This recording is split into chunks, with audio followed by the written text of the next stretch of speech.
Some people don't deserve an explanation for why you're distancing yourself. Not because you're cruel, not because you lack empathy, but because explanations don't always bring closure. Sometimes they bring chaos. There are people who wait for you to explain yourself, not to understand you, but to twist your words, play victim, and turn your boundary into a story where you're the problem. So today, we're doing something different. I'm going to show you 10 types of people you need to quietly remove from your life, without confrontation, without emotional speeches, and without giving them anything they can use against you later. This isn't about disappearing dramatically. It's about slowly reducing access until your nervous system can finally relax. Because here's something most women were never taught. Your body knows who isn't safe, long before your mind finds the words. Have you ever walked away from a conversation smiling, but felt your chest tighten or your thoughts race afterward? That reaction isn't weakness, it's biology. Your nervous system is responding to repeated emotional stress. Your brain is learning what to tolerate, what to normalize, and eventually what to expect. So if you've been feeling exhausted, guarded, or on edge around certain people, even people you've known for years, this video is for you. By the end of it, you'll know who needs less access to you, why explaining yourself has been keeping you stuck, and how to step back quietly without guilt or emotional fallout. One important thing before we continue. This is not a video you send to anyone you're thinking about. This is for you. And if this kind of clarity is what you've been missing, make sure to subscribe. This channel is for women rebuilding emotional strength, boundaries, and self-respect without becoming hard, bitter, or closed off to life. Take a slow breath in and let the exhale last a little longer. That longer exhale tells your nervous system, you're safe right now. Let's begin. Most women don't stay connected to draining people because they're unaware. They stay because they were trained to be understanding, trained to be patient, trained to keep the peace, even when their body is signaling discomfort. Over time, many women learn that harmony matters more than self-protection. So they ignore unease. They override intuition. They explain things away. But your brain doesn't operate on social expectations. It operates on patterns. Every time you tolerate emotional pressure, subtle disrespect, or manipulation, your brain adapts. That's neuroplasticity. What you repeatedly endure starts to feel familiar. And what feels familiar slowly becomes normal, even when it's unhealthy. Let me ask you something. Have you ever known someone wasn't good for you and still felt guilty for pulling away? That guilt isn't always moral. Often, it's neurological. Your nervous system has learned to associate distance with danger, possible conflict, rejection, or being misunderstood. So your body reacts before logic can catch up. Your chest tightens, your thoughts race, your cortisol rises. That's why explaining yourself feels so hard, why you rehearse conversations in your head, why you say too much and regret it later. Here's the truth most people don't tell you. Trying to explain your boundaries to someone who benefits from ignoring them rarely leads to clarity. Not because you communicate poorly, but because they're invested in misunderstanding you. Some relationships don't end with closure. They end with clarity, and clarity often comes quietly. Have you noticed how some people only reach out when they need support, but disappear when you do? Or how certain conversations leave you feeling tense or drained, even when nothing bad was said? That's your body tracking patterns your mind was taught to dismiss. Your neurochemistry responds to these interactions. Attention brings a dopamine spike. Emotional pressure raises cortisol. And over time, your nervous system stays stuck in low-level stress. That's why you feel tired even when life looks calm. Quietly stepping back isn't avoidance. It's regulation. It gives your nervous system room to recalibrate. It allows your prefrontal cortex to lead again, instead of reacting. You don't need a dramatic exit. You don't need a final speech. And you don't need to convince anyone that your boundaries are valid. Your body already knows. Now let's look at the first type of person that keeps your nervous system locked in stress. often without you even realizing it. And once you see the pattern, you won't be able to unsee it. Stay with me. The first person you need to quietly remove from your life is the chronic victim. This is the person who makes everything about their suffering. Every conversation turns into their emotional emergency. Every topic circles back to their pain. Every time you share something difficult, they respond with something worse. Every time you share something good, it gets overshadowed by their struggle. At first, you feel compassion. You listen. You support. You try to help. But over time, something changes. You start to feel tired before the conversation even begins. You feel responsible for regulating their emotions. And you notice that no matter how much you give, it's never enough. Let me ask you something. When you talk to them, do you feel like you're slowly being pulled under, like you're carrying emotional weight that doesn't belong to you? That's not empathy. That's emotional enmeshment. Here's what's really happening in your brain. Every time you step in to rescue them, your nervous system learns a pattern. Their distress is my responsibility. Your limbic system stays on high alert, constantly scanning for their next crisis. Your cortisol rises, your body stays tense, and the more you help, the more they need help. Not because they're healing, but because they're dependent on being rescued. This is where many women get stuck. You tell yourself, they've been through so much. They need me. I can't just abandon them. But here's the hard truth. Some people don't want solutions. They want an audience. They don't want change. They want validation for staying exactly where they are. And staying connected to that dynamic slowly rewires your brain. Your energy gets drained. Your patience shrinks. Your nervous system never fully rests. Quietly stepping back doesn't mean you don't care. It means you refuse to drown with someone who won't swim. So here's how you reduce access quietly. You stop responding immediately to crisis messages. You let calls go to voicemail. You shorten your replies. You stop offering emotional labor on demand. No announcement, no confrontation, no explanation. You are not their therapist. You are not their emotional lifeline. And you do not owe anyone unlimited access to your nervous system. Pay attention to how your body feels when you create even a little distance. If you feel relief, that's information. And if you're already thinking of someone specific, stay with me. Because the next type of person looks very different on the surface, but drains you just as deeply. The second person you need to quietly remove from your life is the convenience user. This is the person who disappears for long periods of time and then suddenly reappears when they need something. They don't check in. They don't ask how you've been. They don't show up when your life is heavy. But the moment they need a favor, emotional support, advice, money, or access, there you are.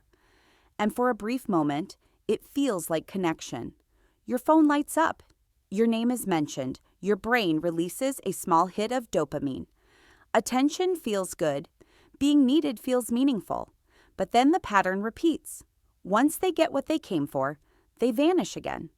Until the next crisis, the next request, the next moment of convenience. Let me ask you something. If you stopped giving, would this relationship still exist? This dynamic isn't accidental. Your nervous system gets trained to associate availability with worth. You start believing that being useful is the same as being valued. But those are not the same thing. A healthy relationship is reciprocal. Support flows both ways. Care shows up even when nothing is being asked for. With a convenience user, the relationship only activates when they benefit. And over time, this creates emotional fatigue. Your cortisol rises when you see their name pop up. Your body braces, even if your mind says, it's fine. You feel obligated. You feel guilty saying no.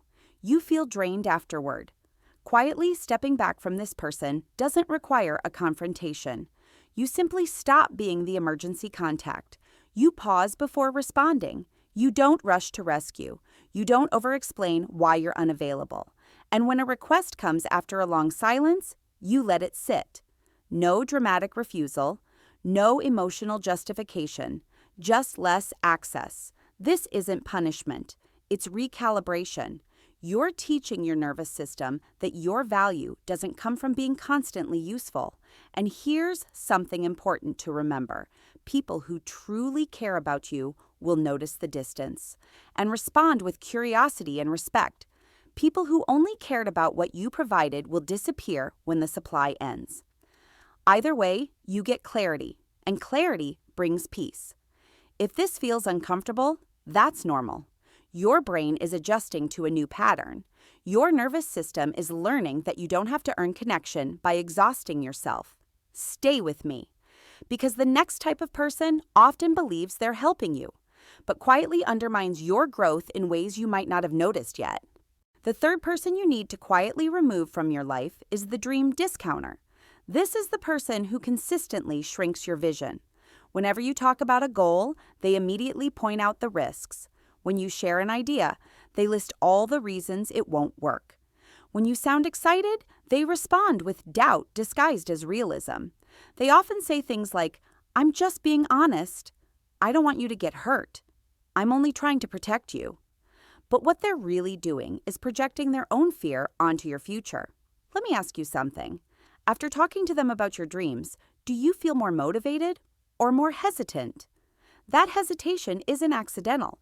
When your brain repeatedly pairs excitement with criticism, it starts building a pattern. Your nervous system learns that sharing your aspirations leads to emotional threat. Your limbic system responds with caution. Your cortisol rises, and your prefrontal cortex starts second-guessing ideas that once felt clear. Over time, you stop sharing, not because your dreams got smaller, but because your environment made them feel unsafe. This is especially damaging because growth requires psychological safety. Your brain needs a sense of support to explore new possibilities. Without it, creativity shuts down. Quietly stepping back from the dream discounter doesn't mean you stop dreaming. It means you stop sharing fragile plans with people who can't hold them with care. You protect your vision while it's still forming. You speak less. You execute more. And when results come, you let them speak for you. Here's an important distinction. Healthy concern sounds curious. It asks questions. It explores options. Chronic doubt sounds final. It shuts things down. It leaves no room for possibility. If someone consistently makes your future feel heavy instead of hopeful, that's information.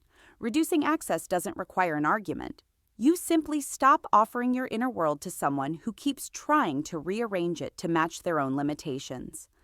Take a moment and notice, who do you stop talking to about your future because it feels easier than defending it? That answer matters. And stay with me, because the next person often feels friendly and familiar, but quietly violates your trust in ways that can make emotional safety impossible. The fourth person you need to quietly remove from your life is the information leaker. This is the person who seems supportive, until your private life becomes public knowledge. You share something personal in confidence, a concern, a fear, a vulnerable moment, and somehow, not long after, other people know. Your story gets retold, details get added, your words get softened or sharpened for effect. Sometimes it's framed as concern, sometimes as humor, sometimes as gossip disguised as care.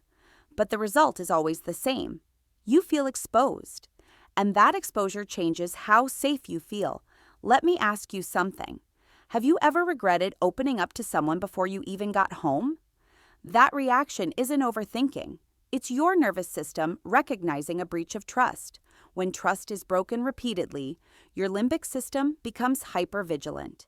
It starts scanning for danger, even in neutral interactions. Your body stays alert. Your thoughts race. Your cortisol rises.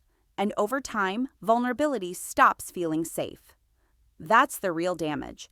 Not the gossip itself, but the way it teaches your brain that connection equals risk. Quietly stepping back from this person doesn't mean you accuse them. It means you stop giving them material. You keep conversations light. You share less about your inner world. You stop testing whether this time will be different. Because people who treat your life like content don't deserve access to your truth.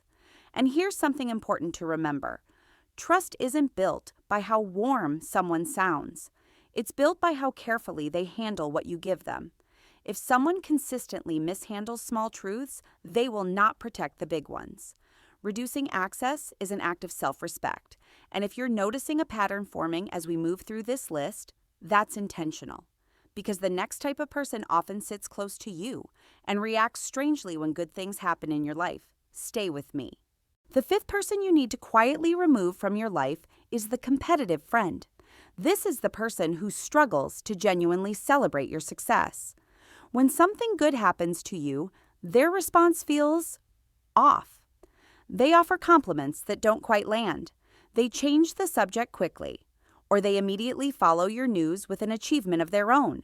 On the surface, it may seem subtle, but your body notices the shift. There's tension where there should be warmth, comparison where there should be support.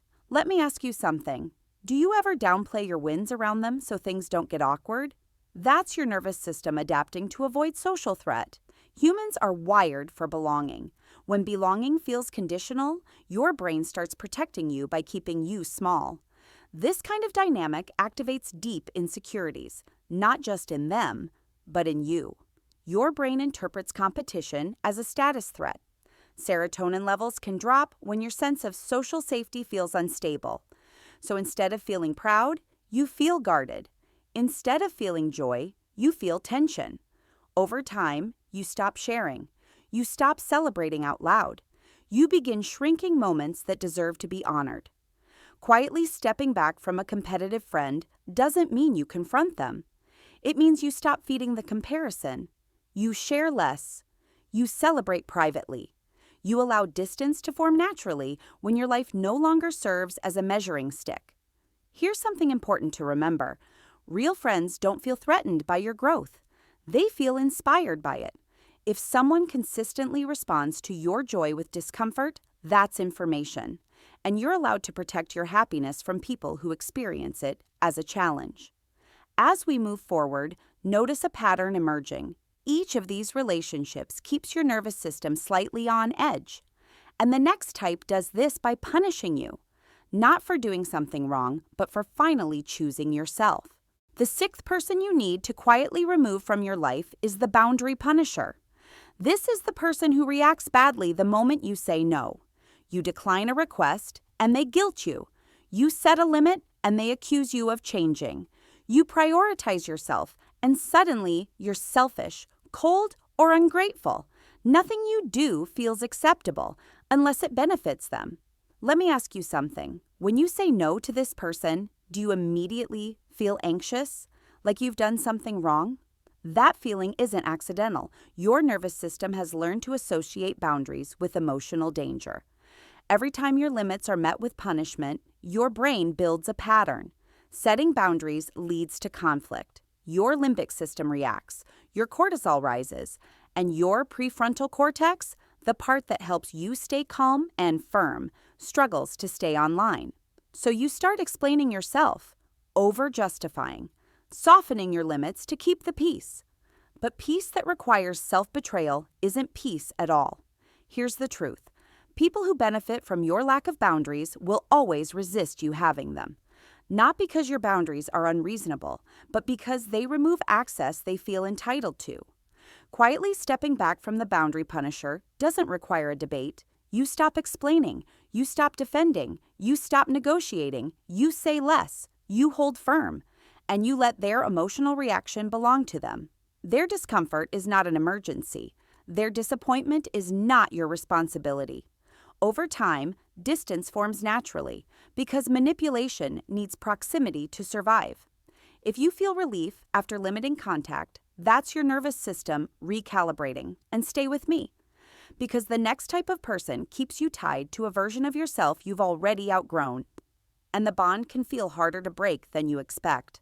The seventh person you need to quietly remove from your life is the nostalgia anchor. This is the person who is deeply attached to an old version of you. They constantly bring up who you used to be. Old stories, old mistakes, old dynamics that no longer reflect your life. They say things like, "Remember when you were more fun? You've changed. You're not like you used to be." And they're right, you're not. But for them, your growth feels threatening. Let me ask you something. Do you ever feel pulled backward when you're around them? Like your progress doesn't fully exist in their presence?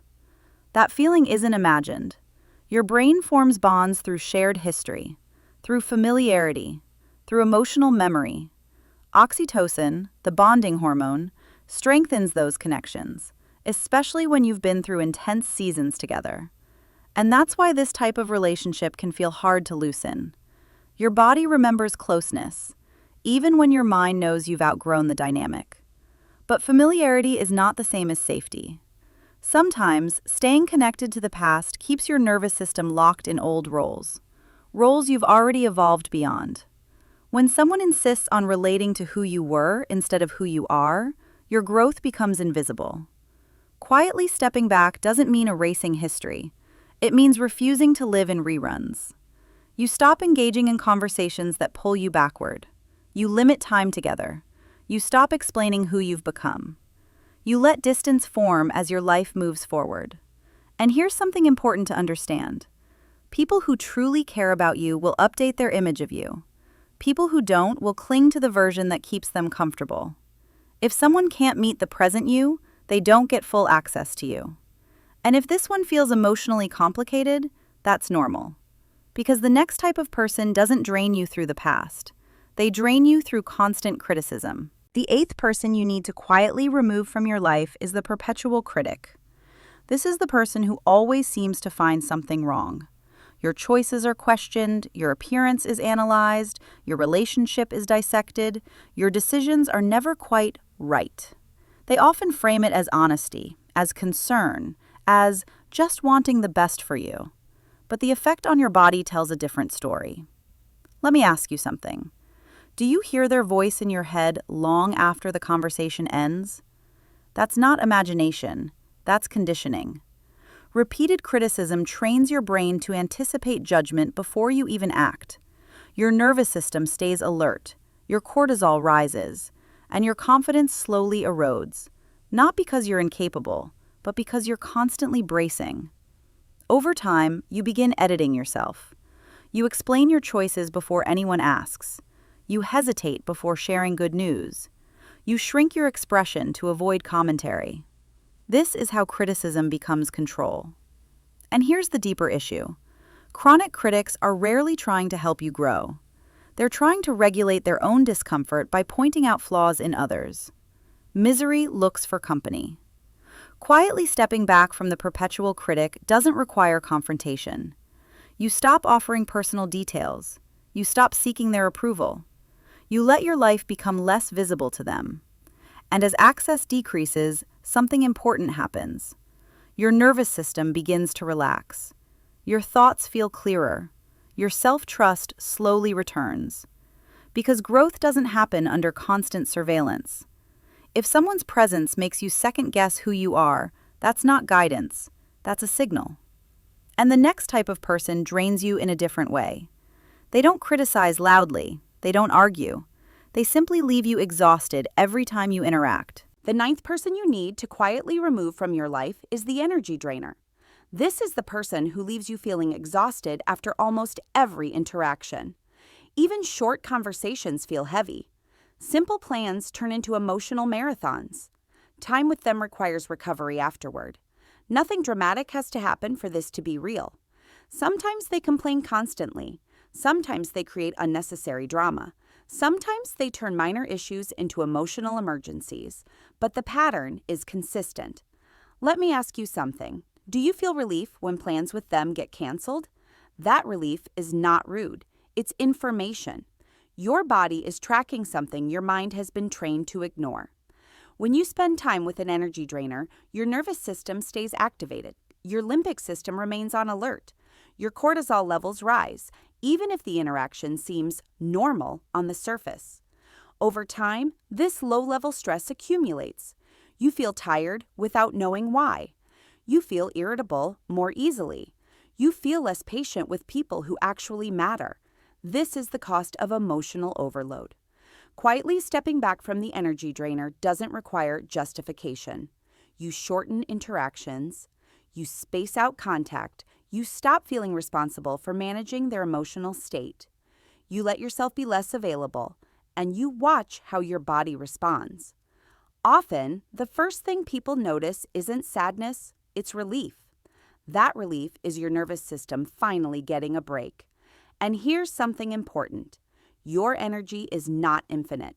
Where you spend it determines how you show up everywhere else. If someone consistently leaves you depleted rather than nourished, that's not a personality difference. It's a biological signal. And the final type of person is the most subtle, but also the most dangerous. Because they don't just drain your energy, they erode who you are. The 10th person you need to quietly remove from your life is the integrity eroder. This is the person who pressures you to become someone you don't respect. They encourage you to bend the truth, to cross lines you once promised yourself you wouldn't, to laugh at things that don't sit right in your body. Sometimes they mock your values. Sometimes they minimize them. Sometimes they tell you that you're too strict, too sensitive, or too serious. But the effect is always the same. You leave their presence feeling slightly off, disconnected from yourself, less grounded in who you are. Let me ask you something. Have you ever noticed that you don't fully like yourself when you're around them? That reaction matters. Your sense of identity isn't just psychological, it's neurological. Your brain reinforces who you are through repeated behavior. And behavior is shaped by the people you keep close. When someone consistently rewards you for compromising your values, your neural pathways begin to shift. Over time, what once felt wrong starts to feel familiar. That's neuroplasticity at work, and it's dangerous, because it slowly erodes self-trust. Quietly stepping back from the integrity eroder doesn't require a moral debate. You don't explain your principles to someone committed to disrespecting them. You don't argue about values with someone who benefits from you abandoning yours. You remove yourself from the influence. You limit exposure. You stop engaging in conversations that pull you away from your center. And as distance grows, something important happens. Your nervous system stabilizes. Your sense of self strengthens. You begin to feel aligned again. Because integrity isn't about perfection, it's about consistency. And anyone who makes you feel ashamed of your standards doesn't deserve a front row seat in your life. Now take a breath. Because we've just named 10 different ways your nervous system might have been under constant pressure, without you ever calling it abuse, toxicity, or harm. And in the final part, we're going to connect everything together. We'll talk about what all these people have in common, why quiet distance works better than confrontation, and what begins to change when you finally choose peace over explanation. When you look at all 10 of these people together, a pattern becomes clear. They may behave differently, they may play different roles in your life, but they all have one thing in common. They take more than they give. They drain more than they support. And over time, they keep your nervous system in a constant state of tension. Most of them will never admit they're the problem. Not because you failed to explain yourself clearly, but because self-awareness was never part of the dynamic. That's why quiet distance works. Not because you're avoiding conflict, but because explaining yourself to someone who benefits from misunderstanding you only creates more stress. Your body already knows what your mind has been trying to rationalize. Think about how many times you rehearsed conversations in your head, how many times you searched for the right words, how many times you explained your feelings, only to feel more exhausted afterward. That wasn't a communication problem. That was a nervous system under pressure. When you quietly reduce access, something begins to shift. Your cortisol starts to lower. Your thoughts become clearer. Your reactions slow down. Your sense of self comes back online. You stop living in emotional defense mode, and slowly, without forcing anything, your life begins to change. You notice more energy, more emotional space, more calm in your decisions. Because when your nervous system feels safe, you don't just survive, you expand. Some people will notice your distance and ask what's wrong. You don't need to explain. "I've just been busy" is enough. Some people will feel uncomfortable with your boundaries. Let them. Their discomfort is not an emergency you need to fix. And here's something many women need to hear. You don't owe closure to people who never gave you safety. You don't owe access to people who consistently drained you. And you don't owe your energy to anyone who made you feel tense, small, or disconnected from yourself. Quiet distance isn't cruelty, it's self-preservation. And sometimes it's the most compassionate thing you can do for them and for yourself. Now, before you go, if this resonated with you, make sure to subscribe and stay connected to this space. This channel is for women who are done over-explaining, over-giving, and emotionally carrying what was never theirs to hold. And if you'd like to go deeper into this work, I created a practical guide to emotional self-mastery to support you. This guide was designed to help you regulate your emotions, stop overreacting or oversharing, and build inner stability, step by step, at your own pace. It's not about suppressing what you feel. It's about learning how to stay grounded, clear, and centered, even in difficult relationships. I've left the guide in the pinned comment below, so take a moment and reflect. Who have you been keeping close out of habit, not alignment? What would your life feel like if your relationship supported your nervous system instead of constantly challenging it? And who might you become if you stopped explaining yourself and started trusting what your body has been telling you all along? If you're comfortable sharing, tell me in the comments which type of person you're slowly stepping back from. No names, no details, just awareness. Remember, not everyone deserves access to you. Some people earn distance, not because you changed, but because you finally listened to yourself. Choosing peace doesn't make you cold. It makes you free. Thank you for being here. I'll see you in the next video.